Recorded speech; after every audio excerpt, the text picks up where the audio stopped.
You perceive me now, an 84-year-old woman, my hair the color of spun moonlight, hands mapped with the intricate wrinkles of time's passage.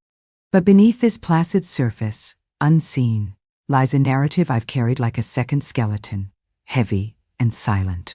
Some secrets embed themselves so deeply they become woven into the fabric of your being, much like these lines life etches upon our skin, visible testaments to invisible histories.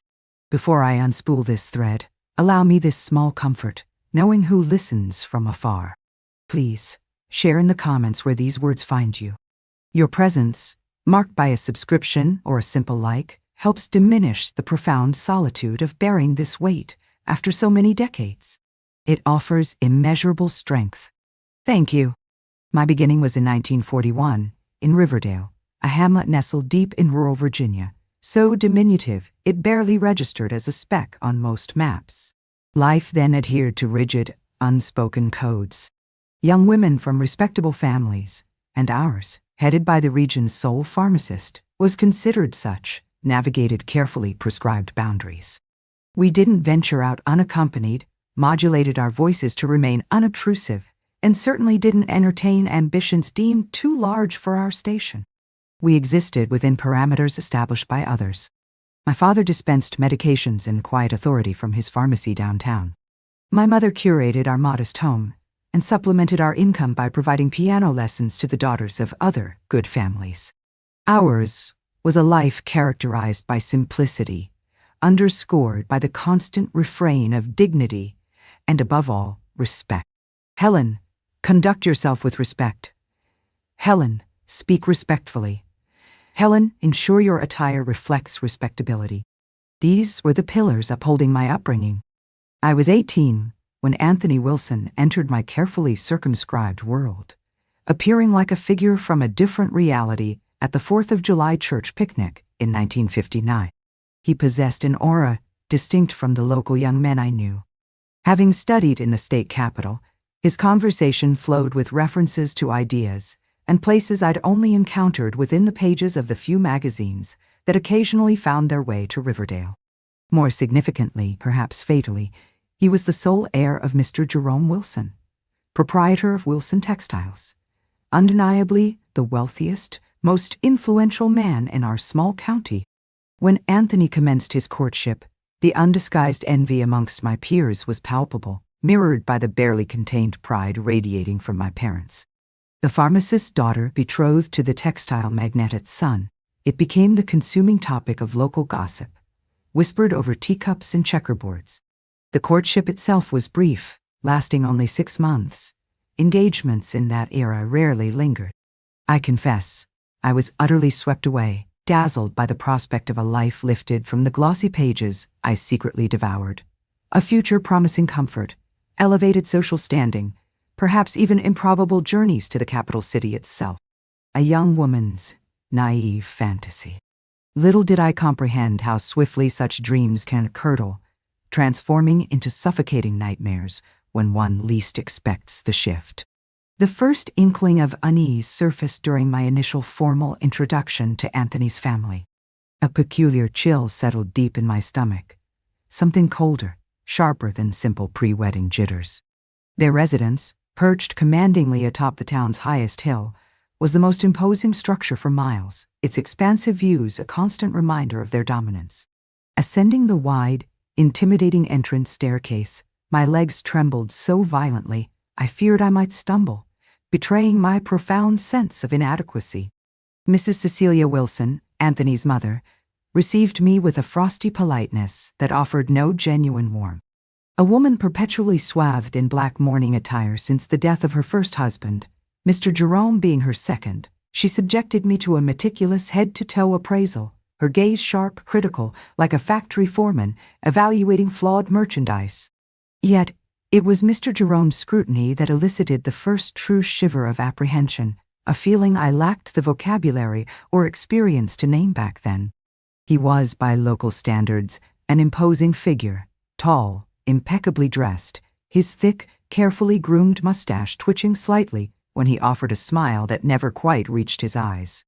Those eyes, they held a disturbing lack of warmth, a assessing quality that made me feel instantly exposed, as if his gaze could penetrate the modest fabric of the Sunday dress my mother had painstakingly sewn for this very occasion. "So," he boomed, grasping my offered hand, holding it uncomfortably long, his thumb stroking subtly against my knuckles. "You're the demure little lady who has managed to bewitch my son." His laugh felt proprietary. "Anthony is indeed fortunate. Extremely fortunate." During the stilted luncheon that followed, Mr. Jerome directed a barrage of questions towards me, inquiries about my family's standing, my limited education. Upon learning I possessed a teaching certificate and instructed primary school children, his brow furrowed slightly in disapproval.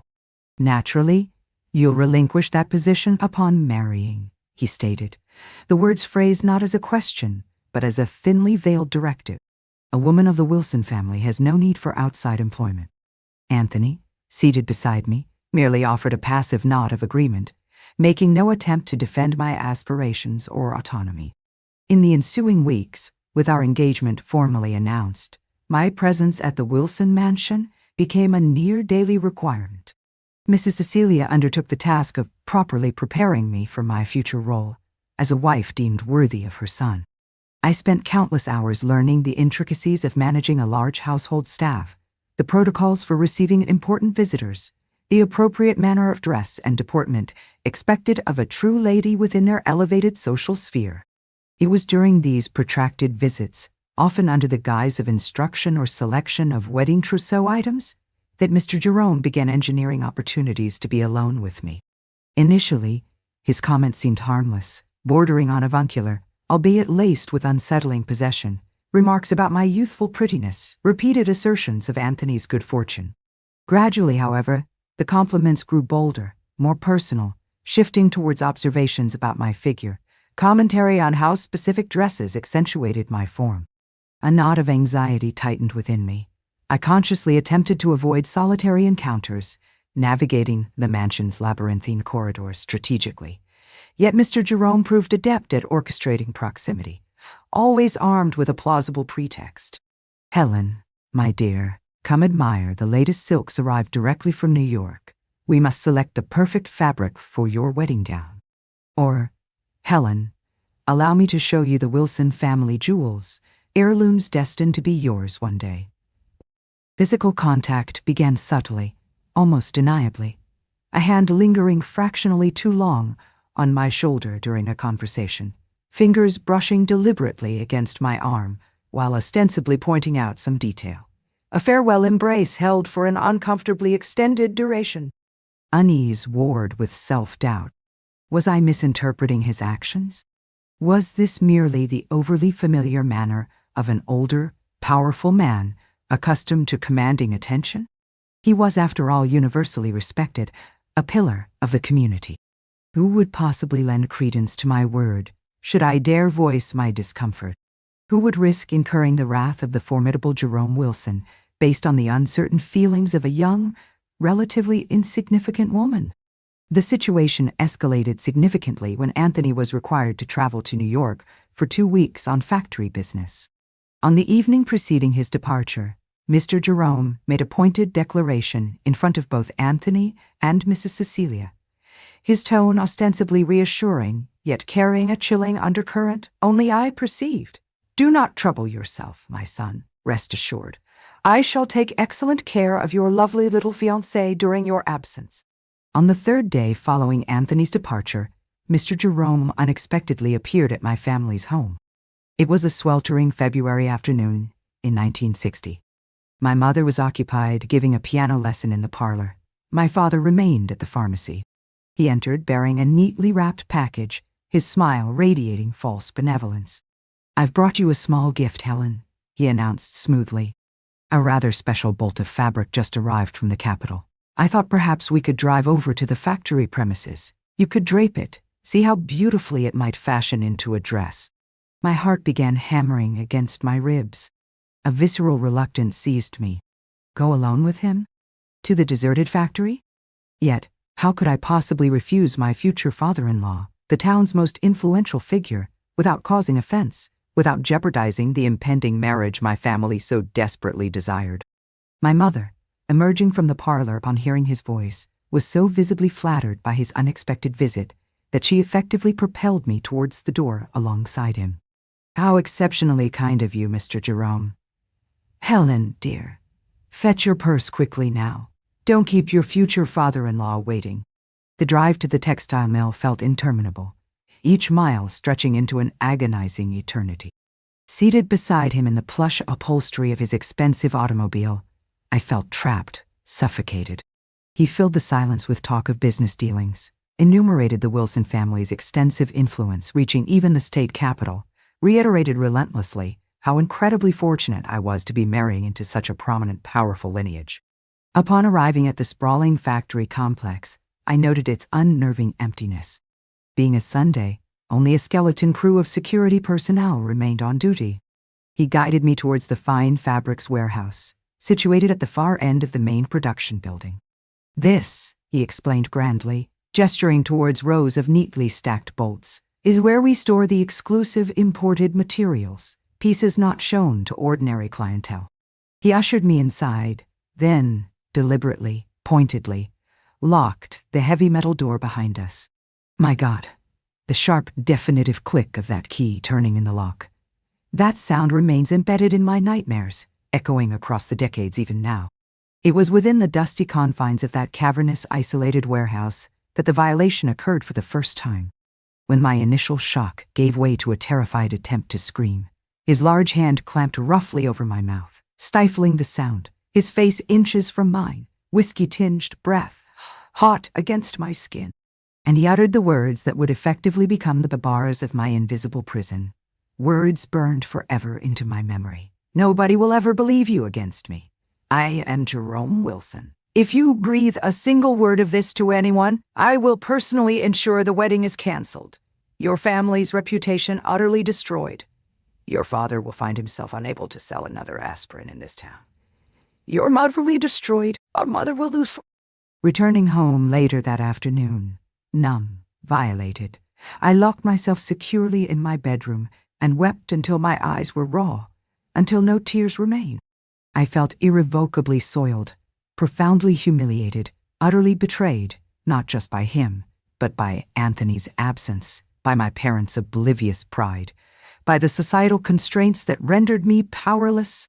The desperate urge to confide in my mother warred with the chilling echo of his threats. He was undeniably correct.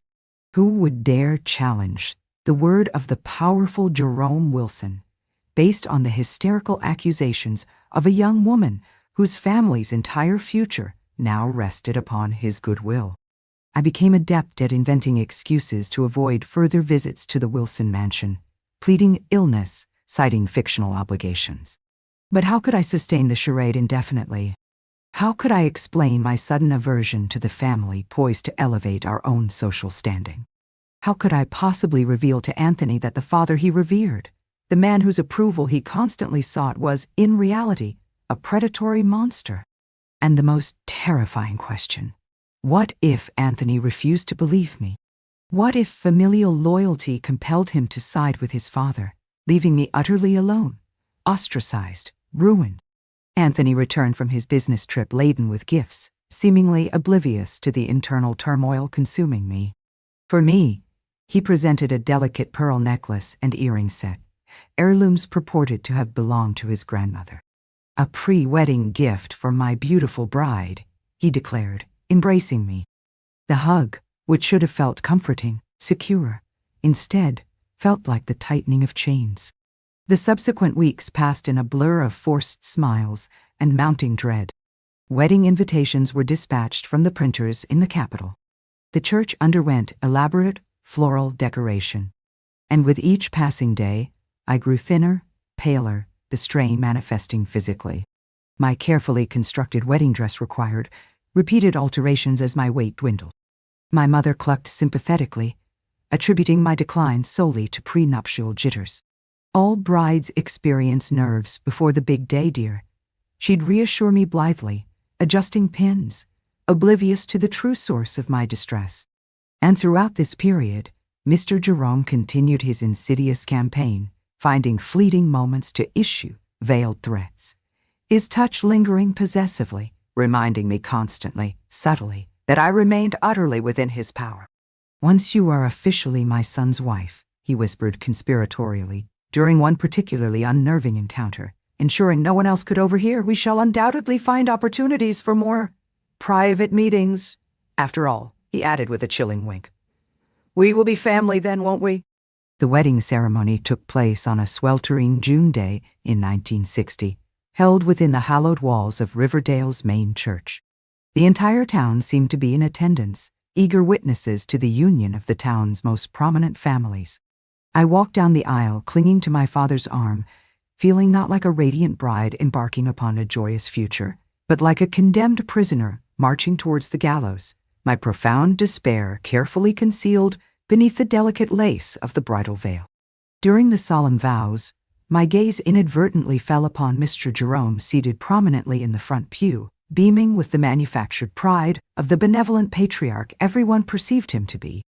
A wave of intense nausea washed over me, threatening to buckle my knees.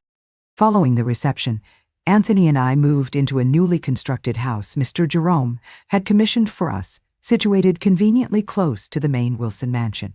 To keep the family united, he had proclaimed publicly. Anthony immersed himself ever deeper into the operations at the textile factory, assuming greater responsibilities, working increasingly longer hours.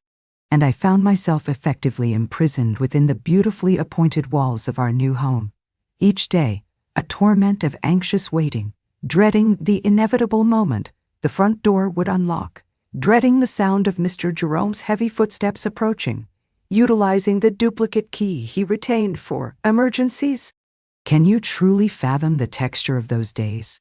The relentless, gnawing terror? The perpetual knot tightening in my stomach? The involuntary startle triggered by every unexpected noise at the door? I existed within a waking nightmare, perceiving no viable escape route, possessing no trusted confidant to turn towards. In that era, in that place, such violations remained shrouded in secrecy, unspeakable, unreported. A woman bold enough, or foolish enough, to accuse a man of Jerome Wilson's stature would face swift, merciless destruction, her family inevitably dragged down alongside her. Yet, deep within my soul, a flicker of defiance persisted. I knew, with unwavering certainty, that this horrific situation could not endure indefinitely. Somehow, someday, I had to summon the courage, find the opportunity, to shatter the cycle of abuse and silence that held me captive. I simply didn't know how, or when, that chance might finally present itself. In 1961, the discovery of my pregnancy initially sparked a fragile, desperate hope. Perhaps this would be the catalyst for change.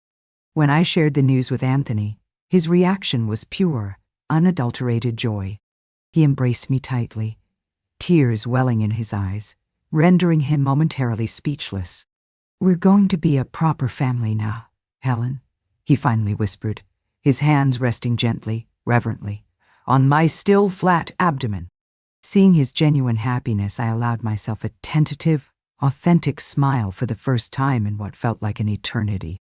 Naively, foolishly perhaps, I clung to the belief that the impending arrival of his grandchild would fundamentally alter Mr. Jerome's behavior. That he would surely respect the mother of his future heir. That my silent prayers for deliverance had finally been answered. Reality, however, rarely conforms to such hopeful narratives. Mr. Jerome didn't cease his advances. He simply became more cunning, more calculated, choosing his moments with greater strategic precision. The unwanted visits continued, though perhaps less frequently. The violation persisted. My belly swelled with new life, yet my spirit contracted further under the weight of unrelenting despair. Sleep offered little respite, plagued by recurring nightmares. Thoughts of escape, of fleeing to the anonymity of the capital city, resurfaced, only to be crushed by the harsh realities. I possessed no independent financial resources, no external support system, no one to aid my flight. A pregnant woman, alone, destitute, and the paralyzing fear for my parents' fate should Mr. Jerome unleash his vengeful retribution upon them remained an insurmountable obstacle. The breaking point finally arrived in March of 1962, during my 7th month of pregnancy. The day itself was suffocatingly hot, the air thick and stagnant, clinging to the skin, exacerbating the physical discomfort of advanced pregnancy. Anthony had departed earlier that morning for another business trip, finalizing the acquisition of new looms for the factory. Our housekeeper had left for her weekly market shopping. I found myself alone in the oppressive stillness of the house, attempting to rest in our bedroom, seeking refuge from the relentless heat. Then I heard it. The distinct sound of the front door opening downstairs, followed by the familiar heavy tread of his footsteps ascending the staircase. My heart instantly seized. I struggled to rise from the bed, intending to secure the bedroom door lock, but my cumbersome body betrayed me. Too slow, too heavy. Before I could reach the latch, the door swung inward, and Mr. Jerome stood framed in the doorway, that predatory smile fixed firmly in place, freezing the blood in my veins. Came to inquire after the well-being of my future little grandson, he announced smoothly, advancing towards the bed where I sat immobilized by terror. I instinctively tried to recoil, pulling my hands protectively over my swollen belly, a futile gesture of shielding the innocent life within from his contaminating presence. "Please," I begged, my voice thin, trembling. "Not today, Mr. Jerome. I'm unwell, terribly tired. The baby has been restless." He disregarded my pleas, as always, seating himself uninvited on the edge of the bed, placing a proprietary hand directly onto my abdomen. "It will undoubtedly be a boy," he declared with arrogant certainty. "A strong, capable heir to carry on the Wilson legacy.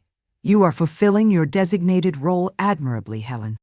As his hand began to slide possessively beyond my belly, something within me finally, irrevocably, snapped. It felt like a physical rupture, a dam bursting internally, unleashing the torrent of suppressed anger, fear, and profound humiliation I had swallowed, choked down for countless agonizing months. "No!"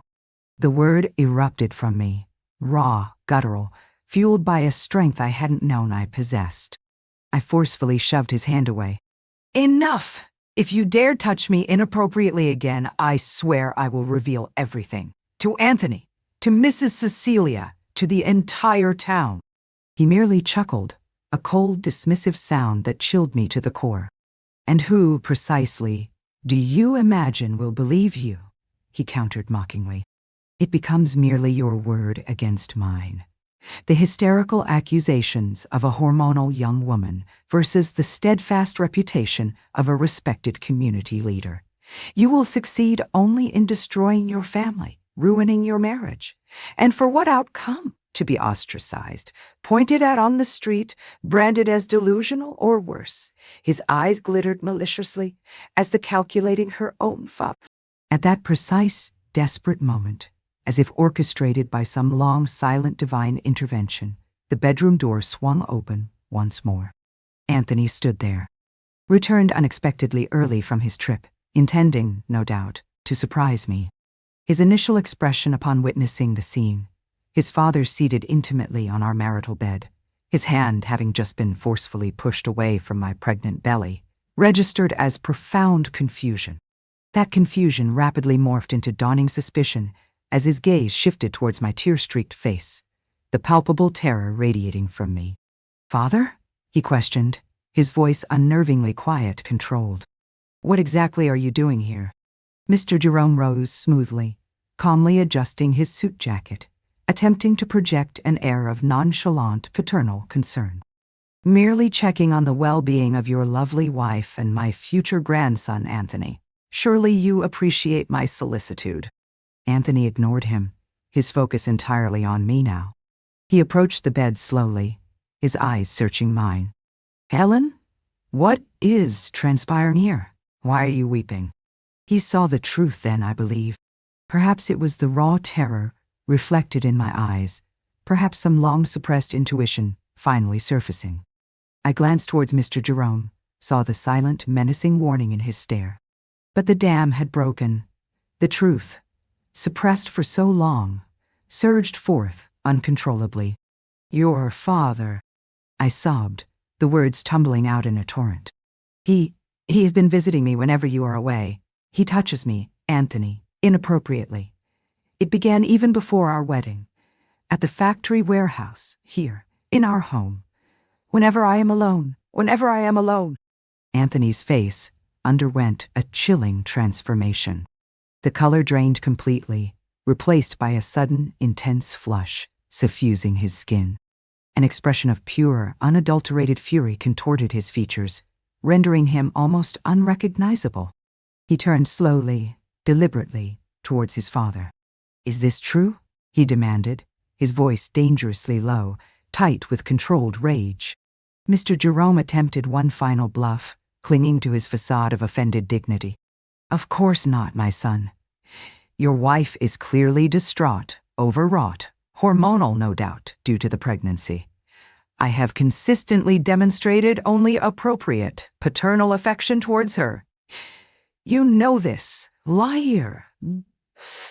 Liar." I screamed, the accumulated pain and humiliation of months finally exploding. "Tell him the truth. Tell him what you did to me in that warehouse while he was away in New York. Tell him about the threats against my family. Tell him why I couldn't eat, why I lost so much weight before our wedding. Tell him why I weep silently at night when I believe no one is listening." Anthony looked from my anguished face back towards his father, his own features contorted in an agony of disbelief and dawning horror. Mr. Jerome played his final desperate card.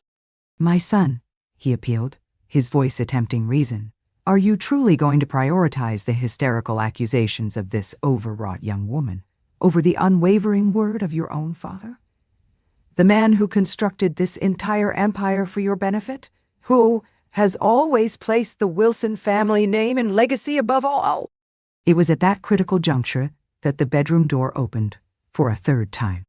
Mrs. Cecilia stood there, pale, trembling, clutching the doorframe for support. "I heard everything," she stated, her voice barely a whisper, yet carrying devastating weight. "Jerome, how could you? Again? Not again? Again?" Anthony echoed, whipping his head around towards his mother, the single word hanging pregnant with horrific implication. Mrs. Cecilia entered the room slowly, seeming to age decades in mere seconds, the carefully maintained mask of composure finally crumbling. "Your father, he perpetrated the same violation against my personal secretary 2 years ago," she confessed, her voice thick with shame. "And before that, with the accountant's young niece, I chose silence, closed my eyes to the truth, prioritized preserving the family name, the illusion of respectability." Her gaze met mine, filled with profound regret. "But I cannot maintain that silence any longer, not when it involves my own son's wife, not the mother of my grandchild."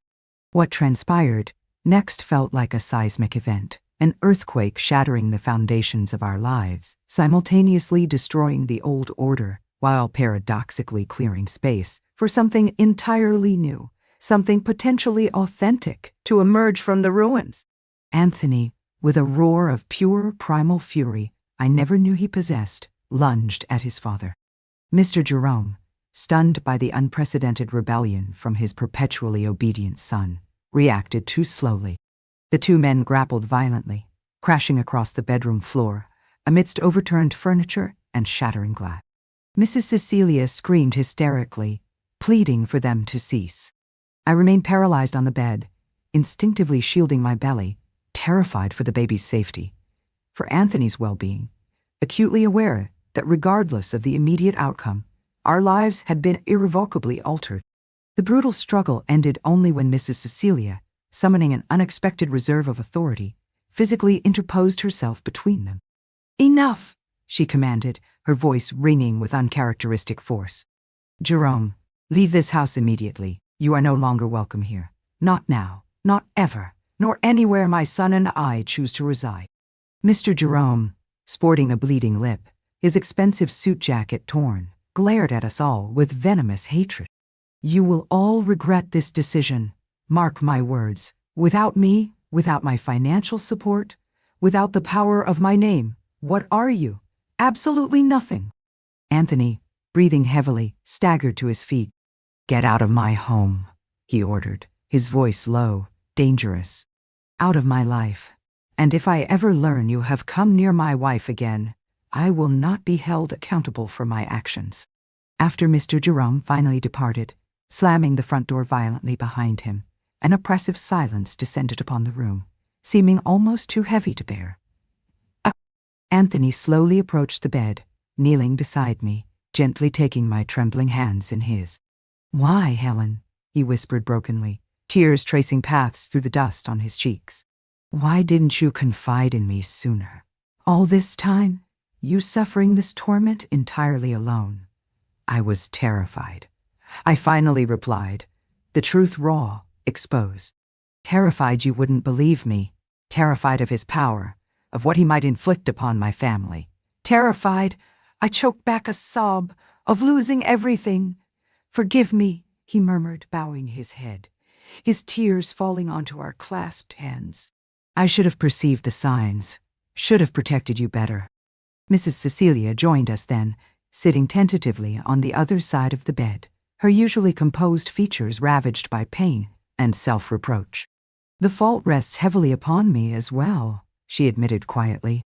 "I possessed knowledge of his true nature, yet I deliberately chose silence, prioritized preserving appearances, safeguarding the hollow family name." Her voice trembled with regret. "How many other women suffered due to my complicity? How many lives did his actions destroy while I consciously looked away?" That sweltering March afternoon, amidst the wreckage of our bedroom, the three of us forged an unspoken pact. No more secrets. No more appeasement. No more paralyzing fear.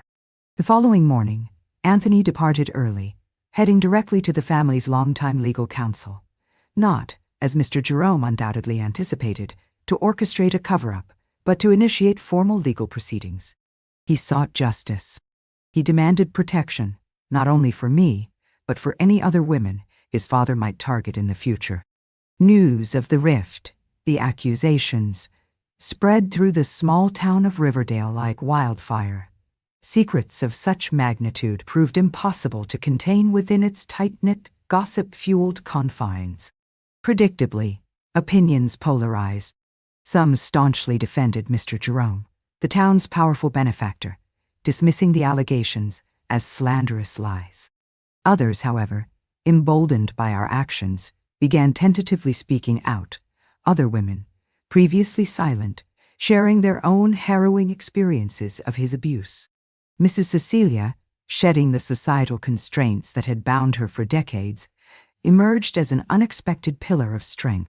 She initiated divorce proceedings against Mr. Jerome, an almost unheard-of act for a woman of her social standing in that era, willingly relinquishing material comforts, social status, everything, to stand in solidarity with her son and daughter-in-law, to finally align herself with truth and accountability. The ensuing legal process proved protracted, arduous, emotionally draining. In 1962, cases involving sexual harassment and abuse, particularly against powerful men, rarely reached public trial, were seldom discussed openly. We found ourselves involuntary pioneers, navigating treacherous, uncharted territory, in a fight for justice that countless women continue to wage even today. In April of that same tumultuous year, amidst the legal battles and societal fallout, my daughter, Marianne, was born, a perfect, healthy baby girl. Holding that precious, innocent life in my arms for the first time, a profound sense of purpose washed over me. All the preceding suffering felt somehow redeemed, worthwhile, if this innocent child represented the ultimate outcome. Anthony wept openly when he first held her. And in that shared moment of vulnerability and hope, I knew, despite the immense challenges still ahead, we possessed a genuine chance to build an authentic family, founded on truth, resilience, and love.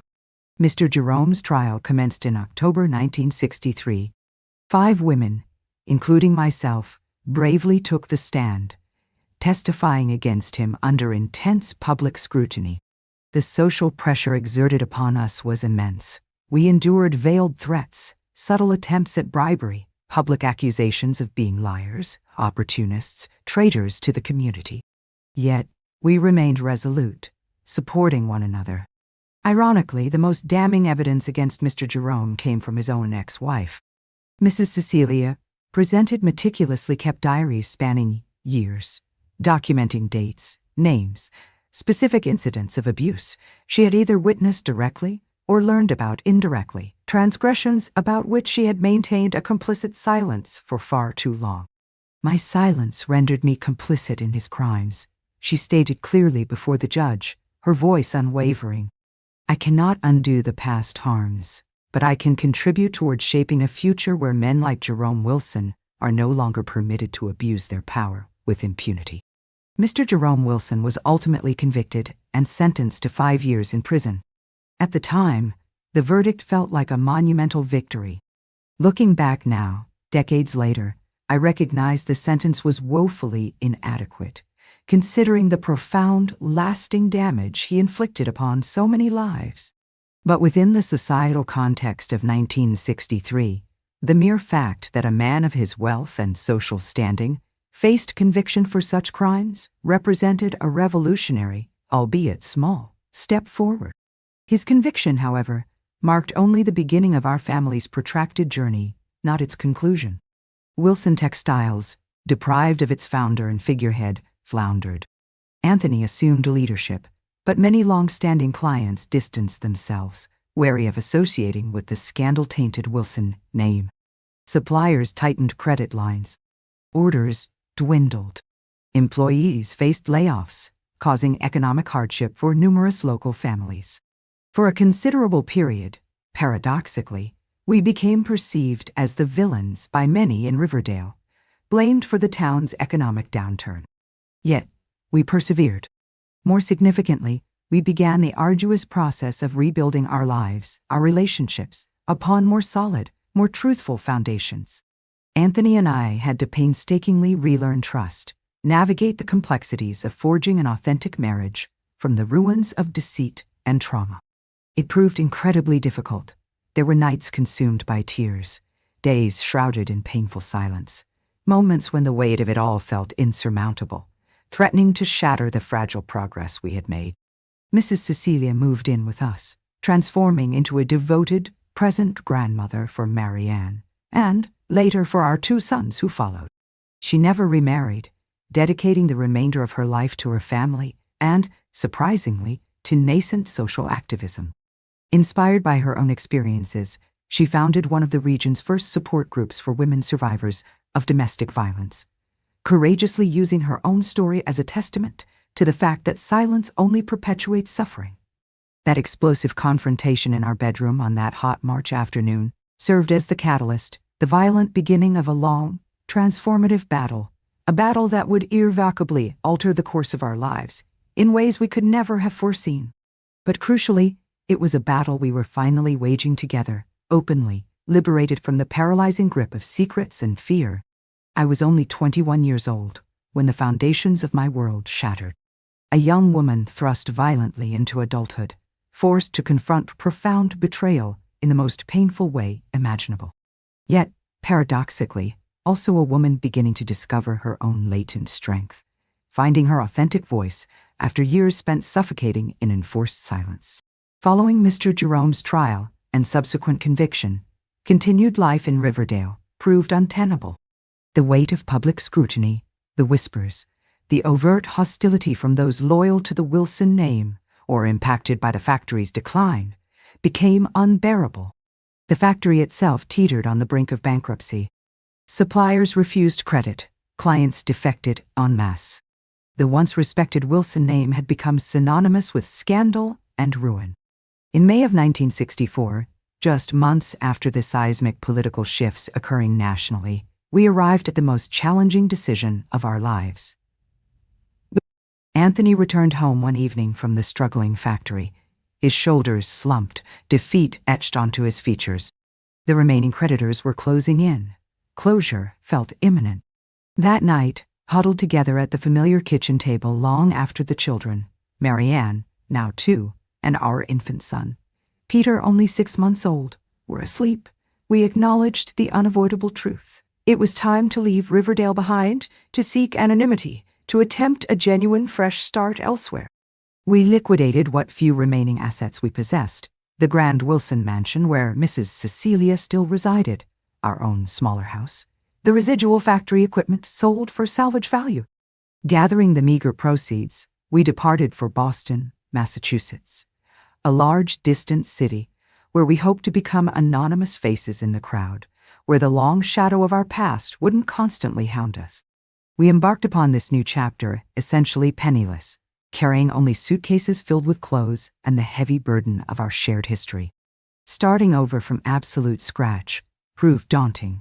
Anthony, leveraging his extensive knowledge of the textile industry, eventually secured a position as a production manager at a large factory located in the eastern part of the city.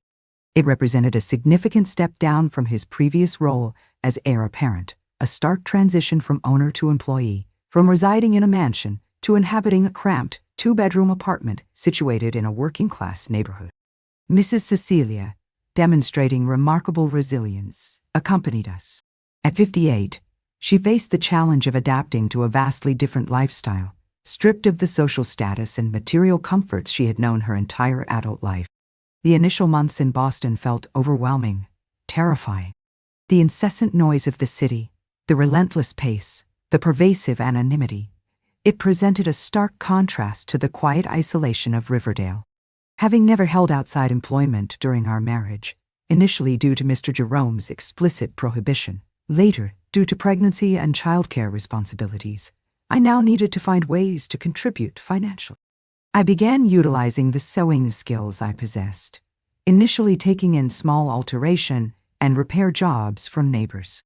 Gradually, as my confidence grew, I started crafting simple dresses, leveraging the knowledge of fabrics acquired during those uncomfortable lessons years prior.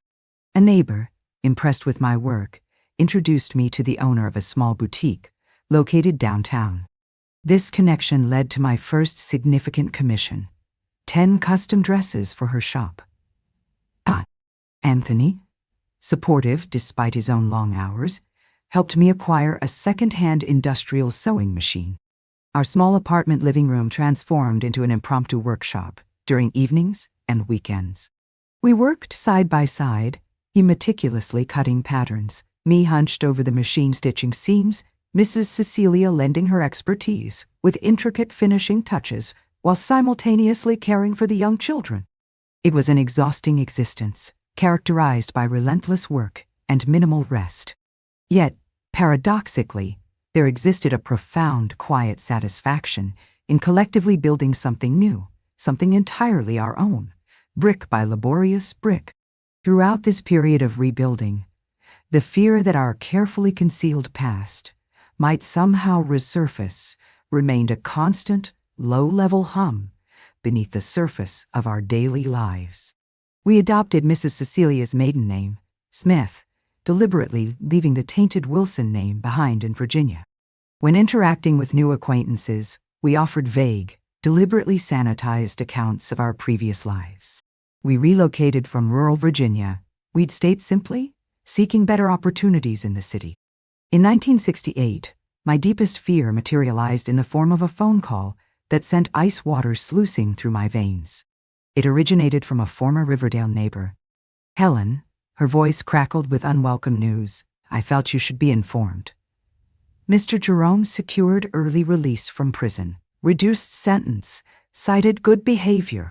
That night, sleep became an impossibility. Lying awake, staring into the darkness, I watched my 3 children sleeping peacefully.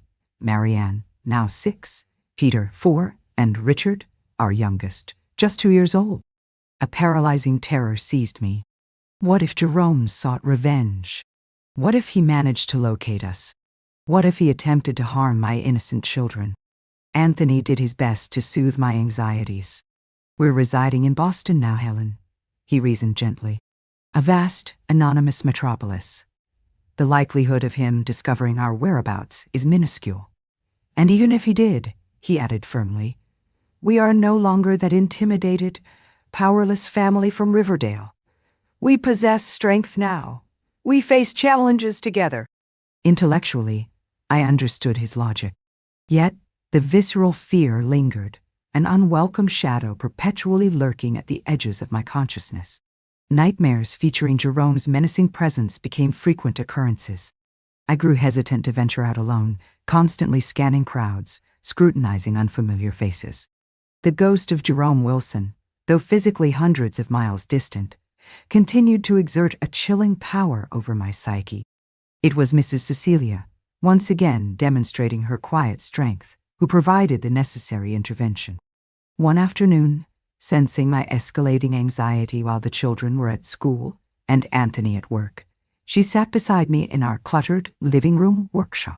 "Helen," she began gently but firmly, taking my trembling hands in hers, "you cannot permit him to continue imprisoning you, even from afar. We have already forfeited too much of our lives to his destructive influence. We cannot allow him to steal our present, our future, as well."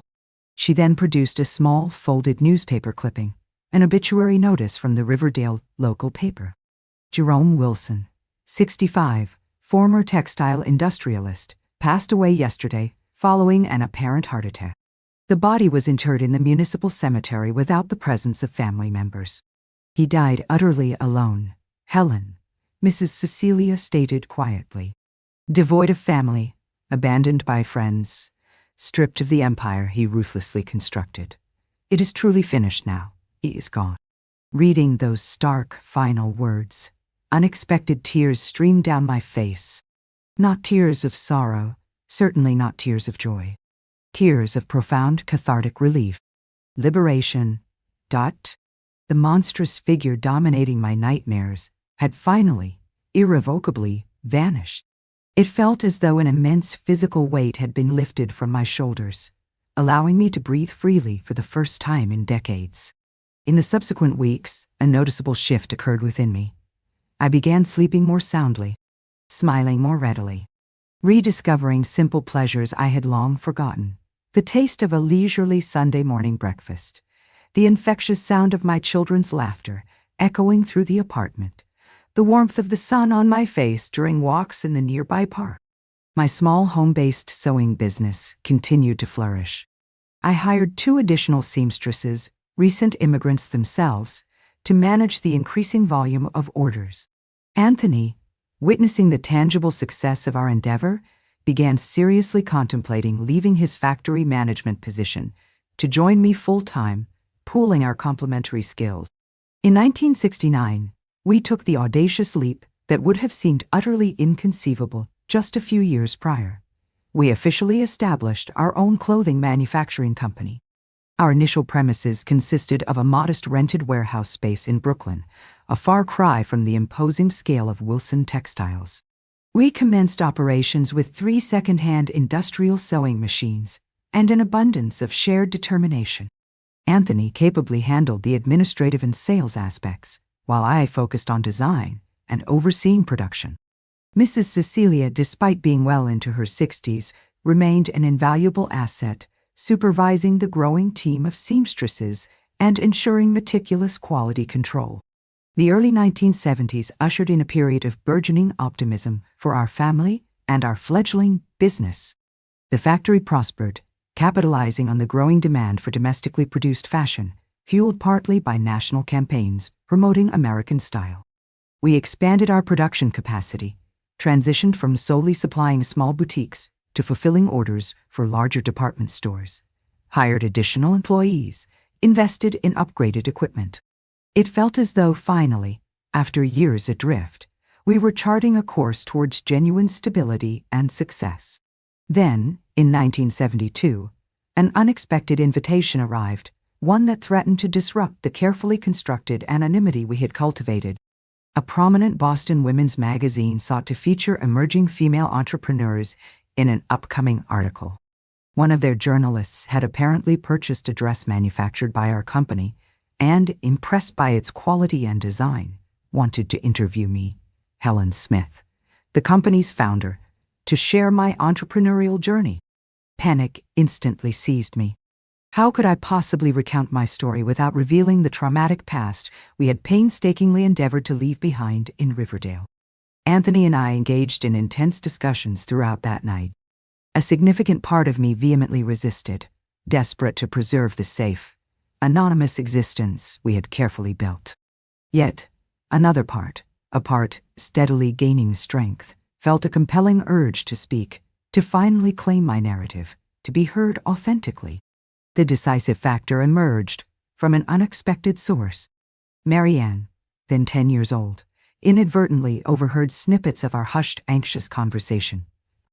She possessed only fragmented knowledge of our previous life, gleaned from overheard adult discussions over the years.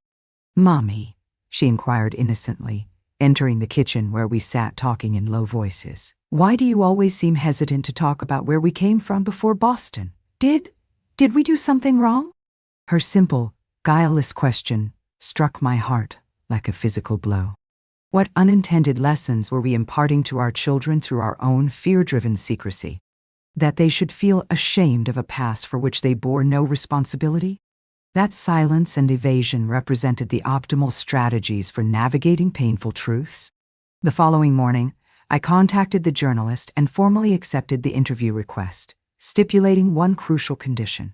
I would share my entire story, not merely the sanitized, inspirational narrative of entrepreneurial success. If they intended to recount my journey, it needed to be the authentic, unvarnished version. The feature article appeared in the magazine's September 1972 issue. Spanning 5 pages, accompanied by professionally shot photographs, it bore the headline, "From Shadows to Light, The Extraordinary Story of Helen Smith." The journalist handled the sensitive material with remarkable skill and respect, avoiding sensationalism, focusing instead on themes of resilience, reconstruction, and the profound human capacity to rise from devastating circumstances. The public response surpassed anything we could have anticipated. In the days following publication, dozens of letters began arriving at the factory. Women from across America wrote sharing their own deeply personal stories of abuse, enforced silence, pervasive fear. They expressed gratitude for demonstrating that survival, reinvention, and finding strength amidst seemingly insurmountable adversity were indeed possible. Mrs. Cecilia, profoundly moved by this outpouring, proposed an idea that would ultimately define the final chapter of our collective journey: the creation of a dedicated safe space where women could share their experiences, find mutual support, and collaboratively work towards breaking the destructive cycle of silence that enables abuse to perpetuate across generations.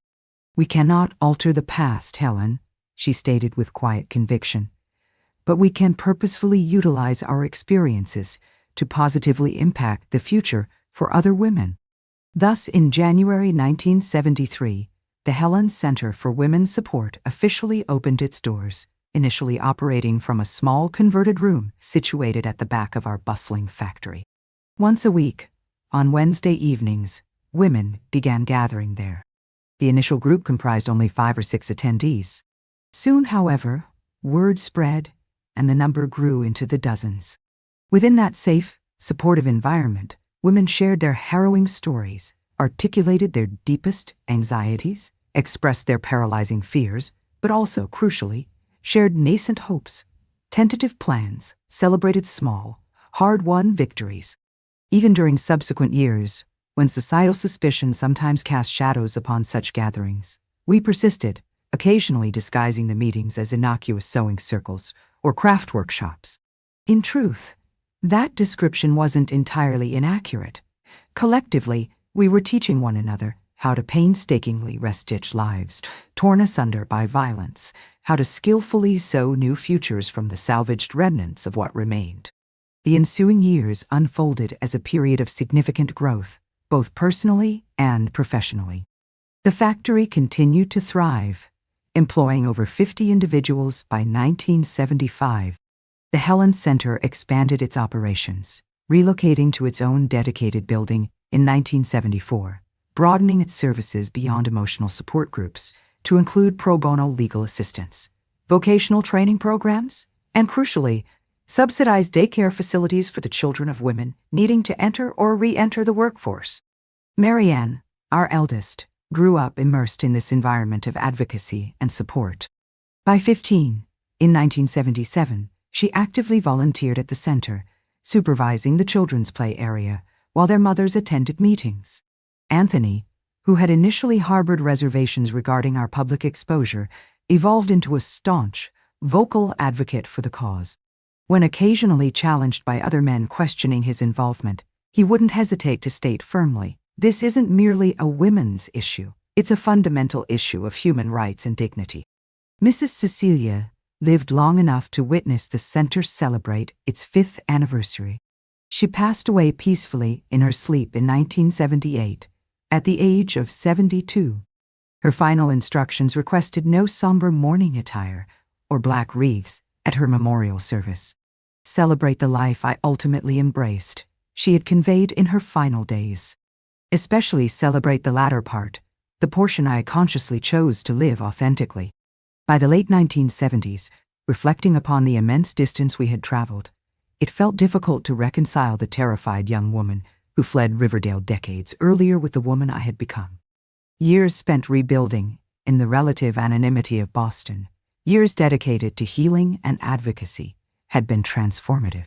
That period of quiet reconstruction proved essential, a necessary cocoon phase allowing me to mend, strengthen, and ultimately prepare to emerge, ready to take flight.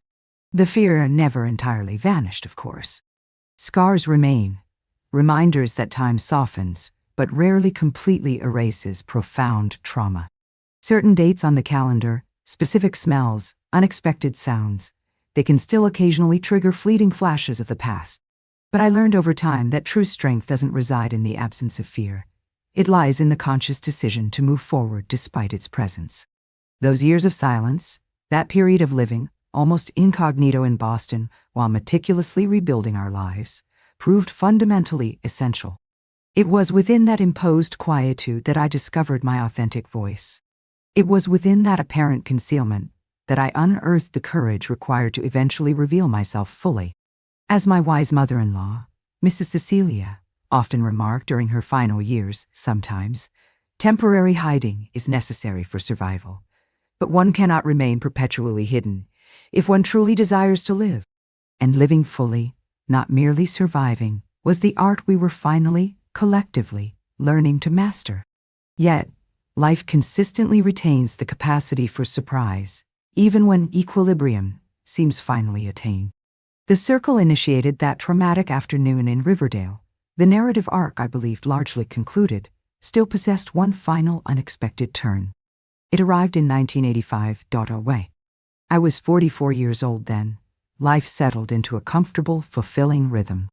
A letter arrived bearing a Riverdale postmark, a name and place I hadn't seen in written form for decades, yet one that constantly echoed in the deeper recesses of my memory. My heart constricted momentarily as I recognized the handwriting on the envelope. Mary Sanders, the former wife of the accountant at Wilson Textiles, a kind woman I vaguely recalled from my youth. With trembling hands, I opened the letter, bracing myself for unwelcome news. But the contents, while disturbing, weren't personally directed towards me, at least not initially. Mary wrote that she had recently reread the magazine article detailing my story, a copy someone had fortuitously preserved all those years. Inspired by my journey, she explained, she was currently attempting to assist a young woman in Riverdale, facing a distressingly similar situation. "The significant difference this time, Helen," she wrote, the words leaping off the page, "is that the perpetrator is Jerome's eldest son, Charles Wilson. Charles Wilson. Anthony's half-brother, born from Jerome's first marriage. Nearly 20 years my senior, he had already left Riverdale for California before my ill-fated marriage to Anthony. I possessed only vague, fleeting memories of him. He had apparently returned to Riverdale several years prior, reopening a smaller-scale version of the textile mill, attempting to resurrect the family business, and, chillingly, seemingly perpetuating his father's predatory behaviors. My first instinct was disregard. Discard the letter, perhaps send a brief note of encouragement to Mary, and maintain the safe distance I had established from Riverdale and its ghosts. What possible obligation did I owe that town, that family, that had inflicted such profound wounds? Yet in the ensuing nights, sleep proved elusive once more. My thoughts kept returning to the unnamed young woman mentioned in Mary's letter, imagining her fear, her isolation. I pictured Charles Wilson, his features likely mirroring Jerome's, wielding the same insidious blend of power and manipulation. It felt as though my entire journey, the decades spent healing, the advocacy work I now championed, held diminished meaning if I turned away now, if I allowed the destructive cycle to repeat itself unchecked. I presented the letter to Anthony, now 48, his dark hair showing distinguished streaks of gray at the temples, lines of experience etched around his kind eyes. He read Mary's words in silence, his expression growing increasingly grim. After a long contemplative pause, he looked up, meeting my gaze directly. "We're returning, aren't we?" he stated quietly. It wasn't phrased as a question, but as a statement of shared understanding. After everything we had endured together, he knew my character, knew my decision, perhaps even before I had fully articulated it myself. "Yes," I confirmed softly. "But first, we must speak with our children." Marianne, then 23, was immersed in law school, her career path directly influenced by our family's history with the justice system. Peter, at 21, worked alongside us at the factory, already demonstrating keen administrative acumen. Richard, our youngest at 19, pursued journalism, driven by a passion for uncovering truth. All three possessed fragmented knowledge of our past, aware of the broad strokes, but shielded from the most traumatic details, and none had ever set foot in Riverdale. We convened that Sunday evening after dinner. For the first time, I recounted the entire story, beginning to end, omitting nothing. Marianne wept silently throughout my narrative. Peter's hands clenched into white-knuckled fists, his jaw tight with contained fury. Richard, ever the journalist, took rapid, meticulous notes. "I am accompanying you," Marianne declared immediately upon my conclusion. "I'm merely a qualified lawyer. I can offer legal assistance. I'm coming too," Peter stated firmly. "I will not permit you both to confront this alone." Richard looked around at us, a determined glint in his eyes. "I believe," he announced with a faint smile, "I may have just discovered the subject for my senior investigative thesis, examining cyclical patterns of power abuse within small-town dynamics." In that moment, observing my three grown children, strong, compassionate, united, I experienced a profound sense of solidarity I hadn't known before. It was no longer merely Anthony and me standing resilient against the world, guarding our secrets, protecting our fragile peace. We were now an entire family, fortified by shared history, ready to confront the lingering ghosts of the past together, heads held high. Our arrival back in Riverdale in August 1985 generated palpable ripples throughout the small community. Stepping off the Greyhound bus into the familiar Central Square, it was immediately apparent how much time had superficially transformed the town. Paved streets replaced dirt tracks, new storefronts occupied formerly vacant buildings. Yet certain aspects remained unchanged. The ingrained habit of curious, sideways glances, the hushed whispers exchanged behind cupped hands as we passed. "That's her," I overheard one elderly woman murmur to her companion. "Helen, from that old Wilson scandal." We secured rooms at Mrs. Germa's modest inn, the only lodging establishment in town. She recognized us instantly. Anthony's resemblance to his father at that age was striking, but received us with a quiet, reserved dignity, refraining from questions, offering only a solemn nod, as if acknowledging the inevitability of our return. Mary Sanders met with us the following morning. Time had weathered her physically, her hair now completely white, her face deeply lined, her posture stooped, but her eyes retained their characteristic sharp intelligence, their quiet vivacity. She embraced each of us warmly, lingering slightly as she held Marianne. "You possess your mother's eyes," she observed softly. "The same courageous spirit resides within them." The young woman Mary sought our help for was named Lucy. 19 years old, employed as a secretary at Charles Wilson's revived textile mill, daughter of the town's laundress, her circumstances mirrored my own from decades earlier with painful familiarity. The pattern of abuse she described was chillingly identical, initial compliments escalating to unwanted touching, followed by coercive aggression and threats to ensure her silence. Marianne conducted the initial interview with Lucy privately, utilizing her nascent legal skills, while Richard remained discreetly nearby, documenting key points for his research. Peter and Anthony ventured into the town square, mingling, gauging the local sentiment, attempting to discern who might support Charles versus who might potentially become an ally. I remained in Mary's small, cluttered living room, surrounded by faded photographs of Riverdale's past, reconnecting with a history I had long endeavored to bury.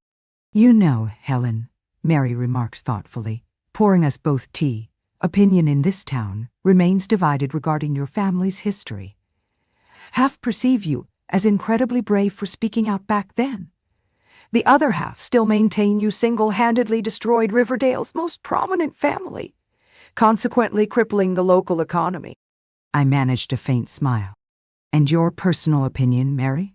"My opinion," she replied without hesitation, "is that your return is remarkably timely." She leaned forward conspiratorially. "Charles Wilson is actively campaigning, planning to run for mayor in the upcoming election. He's leveraging the family name, his father's supposed legacy, conveniently omitting the criminal aspects naturally. If he succeeds in consolidating that political power alongside the significant economic influence he already wields." She didn't need to complete the sentence. I understood the potential ramifications all too well. What unfolded over the subsequent days felt less like a quiet investigation and more like igniting a long smoldering revolution within Riverdale. Richard, employing his journalistic instincts, began uncovering additional victims. Not only recent targets of Charles's predatory behavior, but also older women, former employees of Jerome's, who had endured similar abuses decades prior but remained silent. Marianne, drawing upon her legal training, meticulously organized testimonies, documented evidence, filed initial formal complaints. Peter and Anthony adopted a bolder strategy, directly confronting Charles Wilson at the textile mill itself. According to their later account, it proved the most tense encounter of the entire visit. Charles, now likely in his early 60s, bore an uncanny resemblance to his father, the same arrogant posture, the same dismissive contempt in his eyes, the same entitled tone. So Charles reportedly sneered upon their arrival. "You've returned to finish dismantling what little remains of our family legacy." "We've returned," Anthony countered, his voice reportedly steady, despite the immense effort it must have cost him, "to ensure history does not tragically repeat itself." "People are talking now, Charles," Peter added firmly. "And this time, silence will not prevail." That confrontation served as a catalyst, emboldening others. Richard recorded numerous sworn testimonies. Marianne facilitated the formation of a local women's support group modeled after the Helen Center in Boston. Peter and Anthony gathered evidence from disgruntled former factory employees detailing potential financial irregularities within Charles's business operations. On the morning of our scheduled departure, a group of women awaited us outside the inn, more than 20 individuals, representing diverse ages and social strata within the small town. They had gathered to express gratitude, share fragments of their own long-suppressed stories, implore us not to abandon them again. Lucy stood among them, her demeanor visibly transformed, radiating a newfound confidence. "I intend to file a formal complaint against him," she announced clearly. And she added with determination, "I've decided to run for a seat on the town council myself in the next election. This community will no longer be governed by fear and intimidation." We departed Riverdale fundamentally changed by the experience, leaving behind a community equally transformed. The circle hadn't merely closed during our visit. It had expanded, fractured outwards, initiating something larger, more profound. Charles Wilson never became mayor. In the ensuing months, accusations against him mounted, not solely concerning sexual harassment and abuse, but also encompassing charges of tax fraud, embezzlement, bribery of public officials. Richard's subsequent series of investigative articles detailing the systemic corruption won prestigious journalism awards. Marianne, after passing the bar exam, agreed to provide pro bono legal representation for several of Charles's victims, making regular trips back to Riverdale. In 1990, Wilson Textiles, the resurrected entity helmed by Charles, permanently ceased operations. This time, however, unlike the economic devastation following Jerome's downfall decades earlier, the town didn't mourn its demise. Other smaller, diverse industries had gradually emerged, new economic pathways forged. The long, oppressive shadow cast by the Wilson dynasty was finally, definitively, dissipating.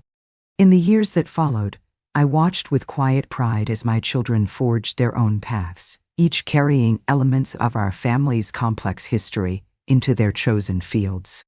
Marianne dedicated her legal career to advocating for women's rights. Peter successfully expanded our clothing manufacturing business, embedding principles of ethical sourcing and social responsibility into its core mission. Richard established his own independent magazine, focused on in-depth investigative journalism, committed to amplifying marginalized voices. Anthony and I continued our journey side by side, witnessing this ongoing transformation with a blend of awe and profound gratitude. How could such resilience, such positive impact, possibly emerge from the depths of so much initial suffering? How had our intensely personal story unexpectedly resonated, rippling outwards to touch and influence countless other lives?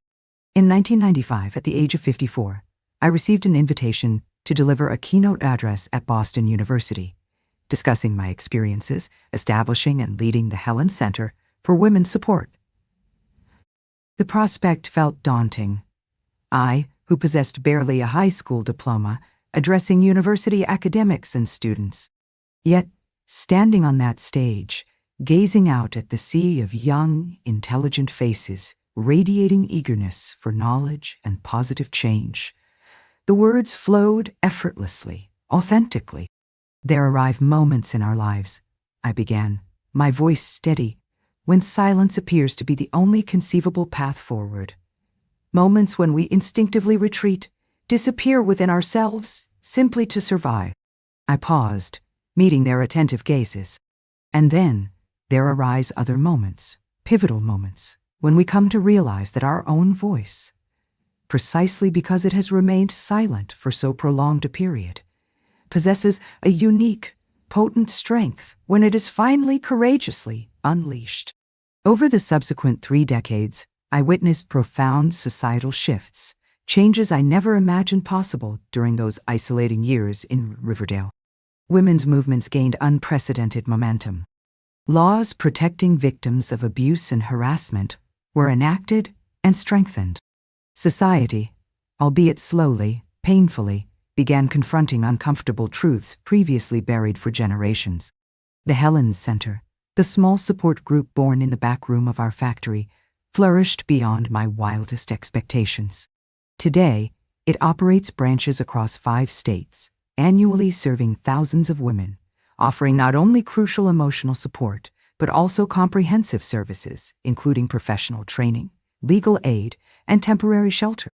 I formally retired from the directorship at age 70, confidently passing the leadership baton to a new generation of capable, passionate younger women, equipped with innovative ideas and contemporary methods. Yet, I remain actively involved, facilitating weekly meetings for groups of older women survivors, like myself, sharing accumulated wisdom, weaving together the often frayed threads of our resilient lives. Anthony passed away peacefully 3 years ago, succumbing swiftly to an aggressive form of cancer that granted us only a few precious final months together. During those last days, we spoke extensively about our shared journey, the improbable path navigated by that terrified young couple who fled Riverdale decades earlier.